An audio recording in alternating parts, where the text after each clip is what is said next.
दोस्तों फिर से एक बार हो जाओ रेडी, क्योंकि आज मैं फिर से एक बार आपके लिए लेकर आया हूं साउथ के बेहतरीन सस्पेंस थ्रिलर, मिस्ट्री इन्वेस्टिगेशन और साइको किलर वाली मूवीज, जो कि पूरी तरह से हिंदी में अवेलेबल है और कहीं जाने की जरूरत नहीं, क्योंकि ये फिल्में आपको यूट्यूब पे मिल जाएगी। उसी के साथ मेरे कमेंट बॉक्स को भी चेक कीजिए, जहां पे आपको मूवी की पूरी जानकारी मिल जाएगी। तो चलिए दोस्तों, ज्यादा देर ना करते हुए शुरू करते हैं साउथ के बेहतरीन सस्पेंस थ्रिलर, मिस्ट्री इन्वेस्टिगेशन और साइको किलर मूवीज की लिस्ट। नंबर 8 पे थे भूतादम भास्कर नारायण। ये फिल्म 2024 में रिलीज हुई है। वही इस फिल्म को IMDb की ओर से 6.2 की रेटिंग मिली है। तो फिल्म की कहानी के अंदर एक छोटे से गांव को दिखाया जाता है, जहां पे एक साइको किलर है जो सिर्फ लड़कियों को किडनैप करता है और उन्हें बड़ी बेरहमी से मार देता है, और मारने के बाद उनका सर गायब करता है और बाकी बची हुई बॉडी को पब्लिक प्लेस में फेंक देता है। अब यहाँ पे साइको किलर ऐसा क्यों कर रहा है, इसके पीछे का क्या रीजन है और वो सिर्फ लड़कियों को क्यों टारगेट कर रहा है, ये जानने के लिए आपको फिल्म देखनी होगी। फिल्म के अंदर पुलिस वाले भी दिखाई जाते हैं, लेकिन वो कुछ खास यहाँ पे काम नहीं करते, जिनका इन्वेस्टिगेशन तगड़ा होने के बावजूद भी वो साइको किलर तक नहीं पहुंच पाते। वही फिल्म के अंदर भूतादम नाम के एक प्राइवेट डिटेक्टिव को दिखाया जाता है, जिसके पास एक केस आता है और यहाँ पे वो इन्वेस्टिगेशन शुरू करता है। लेकिन जैसे जैसे उसका इन्वेस्टिगेशन आगे बढ़ने लगता है, उसे यहाँ पे कुछ ऐसे राज, कुछ ऐसे सस्पेंस पता चलने शुरू हो जाते हैं, जो कि साइको किलर और मरने वाले लोगों से रिलेटेड होते हैं। अब यहाँ पे भूतादम इन सारे केस को कैसे सॉल्व करता है और उसके सामने कौन से राज आते हैं, कौन से सस्पेंस आते हैं, ये जानने के लिए आपको फिल्म देखनी होगी। दोस्तों, अगर आप एक बेहतरीन मिस्ट्री इन्वेस्टिगेशन और साइको किलर वाली फिल्म देखना चाहते हो तो इस फिल्म को एक बार जाकर जरूर देखिए। ये फिल्म हिंदी में यूट्यूब पे अवेलेबल है। नेक्स्ट फिल्म आते हैं अरंगतरम। ये फिल्म 2023 में रिलीज हुई है। वही इस फिल्म को IMDb की ओर से 8.0 की रेटिंग मिली है। दोस्तों, इस फिल्म की कहानी भी साइको किलर की है। इसमें भी साइको किलर सेम सिर्फ लड़कियों का शिकार करता है, जहां पे उन्हें किडनैप करता है और उसके बाद उन्हें बड़ी तड़पा तड़पा कर मार देता है और उसके बाद उनके डेड बॉडीज को ठीक उसी तरह से पब्लिक प्लेस में फेंक देता है। लेकिन इस साइको किलर का पैटर्न थोड़ा सा अलग होता है। वो महीने की हर 13 तारीख को लड़कियों को किडनैप करता है और उसके बाद उन्हें बड़ी बेरहमी से मार देता है। अब यहाँ पे ऐसा क्यों कर रहा है और वो 13 तारीख को ऐसा क्यों करता है, ये जानने के लिए आपको एक फिल्म देखनी होगी। वही फिल्म के अंदर एक पुलिस ऑफिसर को दिखाया जाता है, जिसके पास एक केस आता है और यहाँ पे वो साइको किलर को ढूंढने के लिए यहाँ पे इन्वेस्टिगेशन शुरू करता है। लेकिन साइको किलर काफी शातिर होता है, वो इसके हाथ में ही नहीं आता, क्योंकि सबूत ही नहीं है। तो सबूत नहीं तो इसका इन्वेस्टिगेशन आगे नहीं बढ़ पाता। लेकिन ये पुलिस वाला फिर भी इन्वेस्टिगेशन जारी रखता है ताकि उसे कोई सुराग मिले। अब यहाँ पे ये पुलिस ऑफिसर किस तरीके से इन्वेस्टिगेशन करता है और उस साइको किलर का क्या मकसद है 13 तारीख का, ये जानने के लिए आपको फिल्म देखनी होगी। अगर आप एक बेहतरीन सस्पेंस थ्रिलर, मिस्ट्री इन्वेस्टिगेशन वाली फिल्म देखना चाहते हो तो इस फिल्म को एक बार जाकर जरूर देखिए। ये फिल्म हिंदी में यूट्यूब पे अवेलेबल है। नेक्स्ट फिल्म आती है फाइडी। ये फिल्म 2024 में रिलीज हुई थी। वही इस फिल्म को IMDb की ओर से 6.7 की रेटिंग मिली है। तो फिल्म की कहानी के अंदर बेंगलोर शहर को दिखाया जाता है, जहां पे आए दिन एक एक करके लोगों की हत्याएं हो रही है। यानी कि शहर के अंदर एक ऐसा साइको किलर है जो मासूम लोगों को बड़ी बेरहमी से मार रहा है। अब यहाँ पे पुलिस वाले इन्वेस्टिगेशन करते, लेकिन यहाँ पे उन्हें किसी भी तरह का सबूत नहीं मिलता, जिस वजह से ये केस जो है एक CBI ऑफिसर के पास जाता है। और अब यहाँ पे ये CBI ऑफिसर बेंगलोर में आता है और यहाँ पे उसका इन्वेस्टिगेशन शुरू होता है साइको किलर को पकड़ने का। लेकिन किलर इतना शातिर होता है कि वो किसी भी तरह का सबूत यहाँ पे पीछे नहीं छोड़ रहा है। और उसी के साथ साइको किलर जो इतनी हत्याएं क्यों कर रहा है, उसके पीछे भी एक रीजन है जो हमें फिल्म देखने के बाद पता चलेगा। तो ये फिल्म में एक सस्पेंस थ्रिलर और इन्वेस्टिगेशन के ऊपर आधारित है। अगर आपको देखना पसंद है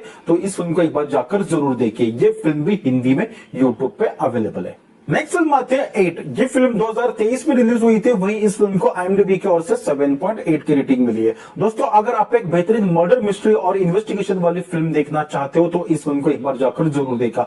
ये फिल्म मैं हाईली रिकमेंड कर रहा हूं आप लोगों को, क्योंकि मुझे पता है कि आपको किस टाइप की फिल्में देखना पसंद है। तो फिल्म की कहानी के अंदर दो दोस्तों का मर्डर हुआ है और वही हमें एक पुलिस ऑफिसर को दिखाया जाता है, जिसके पास एक केस आता है और यहाँ पे वो केस को इन्वेस्टिगेशन करता है और उसने इस केस को ऑलमोस्ट क्रैक किया ही होता है कि तभी उसके मेल आईडी पे एक वॉइस नोट आता है और यहाँ पे जब वो वॉइस नोट सुनता है तो यहाँ पे खेल जो वो पूरी तरह से बदल ही जाता है। यानी कि जिस मर्डर मिस्ट्री को उसने सॉल्व किया ऐसा उसे लग रहा था, लेकिन एक्चुअली में ये केस जो वो और भी ज्यादा पेचीदा हो जाता है और उसके सारी थ्योरीज जो वो यहाँ पे पूरी तरह से बेकार हो जाती है। अब वो वॉइस नोट क्या है और वो किन दो लोगों का मर्डर हुआ है और अब ये पुलिस ऑफिसर जो वो किस तरीके से दोबारा से री इन्वेस्टिगेशन करता है, ये जानने के लिए आपको फिल्म देखनी होगी। दोस्तों, अगर आप एक बेहतरीन इन्वेस्टिगेशन देखना चाहते हो तो आप इस फिल्म को एक बार जाकर जरूर देखिए। ये फिल्म भी हिंदी में यूट्यूब पे अवेलेबल है। नेक्स्ट फिल्म आती है अन्वेषणम। ये फिल्म 2020 में रिलीज हुई थी, वही इस फिल्म को IMDb की ओर से 5.9 की रेटिंग मिली है। दोस्तों इस फिल्म की कहानी जो आपको शुरुआत में काफी नॉर्मल लगेगी, लेकिन जैसे जैसे कहानी आगे बढ़ने लगेगी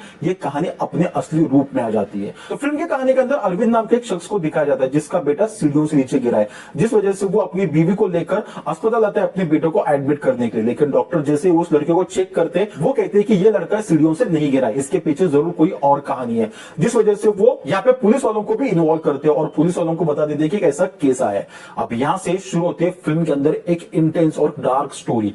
अब यहाँ पे पुलिस वाले इन्वेस्टिगेशन शुरू करते हैं कि क्या ये सच में ये बच्चा सीढ़ियों से गिरा है या फिर इसके पीछे कोई और कहानी है। और जैसे जैसे उनका इन्वेस्टिगेशन आगे बढ़ने लगता है ये कहानी जो वो कुछ और ही अलग मोड़ ले लेती है। दोस्तों फिल्म की कहानी जो वो शुरुआत में थोड़ी सी हमें बोर करती है, लेकिन भाई आगे ये फिल्म भाई पूरा अपना वक्त वसूल करती है। अगर आप एक बेहतरीन इन्वेस्टिगेशन वाली फिल्म देखना चाहते हो और एक ऐसा सस्पेंस जो मतलब आप चाहते हो कि आप वो देखने के बाद आपका भाई माइंड का एक बार मजा आ गया, तो इस फिल्म को एक बार जाकर जरूर देखें। तो ये फिल्म भी हिंदी में अवेलेबल है। इस मूवी की जानकारी के लिए आपको एक बार मेरा कमेंट बॉक्स चेक करना है। नेक्स्ट फिल्म आते हैं मुंडू वरदाया अध्याय। शायद इस मूवी का प्रोनाउंसिएशन मैं गलत तरीके से ले रहा हूं, इसलिए यहाँ पे नीचे में मूवी का नाम दे रहा हूं। तो ये फिल्म जो वो 2021 में रिलीज हुई थी, वही इस फिल्म को IMDb की ओर से 4.5 की रेटिंग मिली है। दोस्तों इस फिल्म की IMDb रेटिंग जो वो बहुत ही कम है, मेरे हिसाब से इसे एटलीस्ट 7.0 की रेटिंग तो चाहिए थी। तो फिल्म की कहानी के अंदर एक आदमी का रहस्यमय तरीके से मर्डर हो जाता है और इस मर्डर इन्वेस्टिगेशन को सॉल्व करने के लिए एक ACP पुलिस ऑफिसर को बुलाया जाता है जिसका नाम होता है बाला। और अब यह ACP बाला इन्वेस्टिगेशन शुरू करता है कातिल को पकड़ने के लिए। लेकिन जैसे जैसे उसका इन्वेस्टिगेशन आगे बढ़ने लगता है यहाँ पे उसके सामने कई ऐसे राज, कई ऐसे सस्पेंस आने लगते हैं। वो चाहे जितना इन्वेस्टिगेशन करे लेकिन वो कातिल तक नहीं पहुंच पा रहा था। यहाँ पे वो उस केस को जो वो सॉल्व नहीं कर पा रहा था। और आखिर में ऐसा क्या हुआ था, किसका मर्डर हुआ था और यहाँ पे ये किस तरीके से इन्वेस्टिगेशन करता है, ये जानने के लिए आपको एक फिल्म देखनी होगी। बहुत ही बेहतरीन फिल्म है, ये फिल्म हिंदी में अवेलेबल है। इस मूवी की जानकारी के लिए भी आपको एक बार मेरा कमेंट बॉक्स चेक करना है। नेक्स्ट फिल्म आती है डाइस हीरे। ये फिल्म 2025 में रिलीज हुई थी, वही इस फिल्म को IMDb की ओर से 7.3 की रेटिंग मिली है। दोस्तों ये फिल्म देखने के बाद डेफिनेटली आप अपने घर में अकेले रहने से डरोगे। इस फिल्म की कहानी के अंदर एक लड़के को दिखाया जाता है जो एक ऐसे अपार्टमेंट में शिफ्ट होता है जहां पे पहले से कुछ ऐसी एबनॉर्मल ताकतें उस घर के अंदर रह रही है। अब यहाँ पे उसके साथ कुछ ऐसी चीजें होना शुरू हो जाती है जिस वजह से उसकी जिंदगी जो वो पूरी तरह से झंड हो जाती है। उसे पता चलता है कि उसके घर के अंदर एक आत्मा है जो उसे चोट पहुंचाने की कोशिश कर रही है। अब यहाँ पे वो उस आत्मा को अपने घर से निकालने की कितनी कोशिश करता है, लेकिन फिर भी वो आत्मा यहाँ पे उसके ऊपर भारी पड़ती है।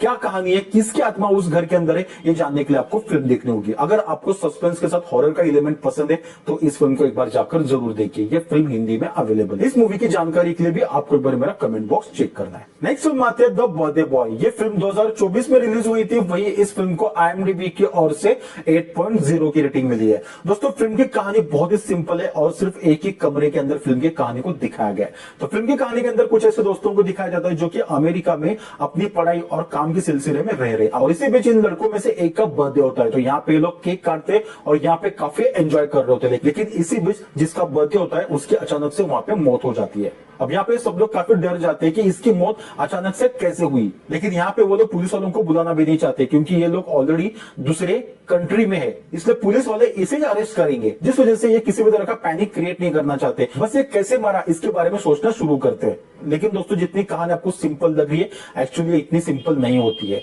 यहाँ पे इसकी अचानक तरीके से मौत नहीं बल्कि इसका मर्डर हुआ है और इसका मर्डर इन्हीं में से किसी एक ने किया है। अब वो किसने किया है और क्या है पूरी कहानी जानने के लिए आपको एक फिल्म देखनी होगी। अगर आप एक बेहतरीन इन्वेस्टिगेशन और मर्डर वाली फिल्म देखना चाहते हो तो इस फिल्म को एक बार जाकर जरूर देखिए। ये फिल्म भी हिंदी में अवेलेबल है। इस मूवी की जानकारी के लिए भी आपको एक बार मेरा कमेंट बॉक्स चेक करना है।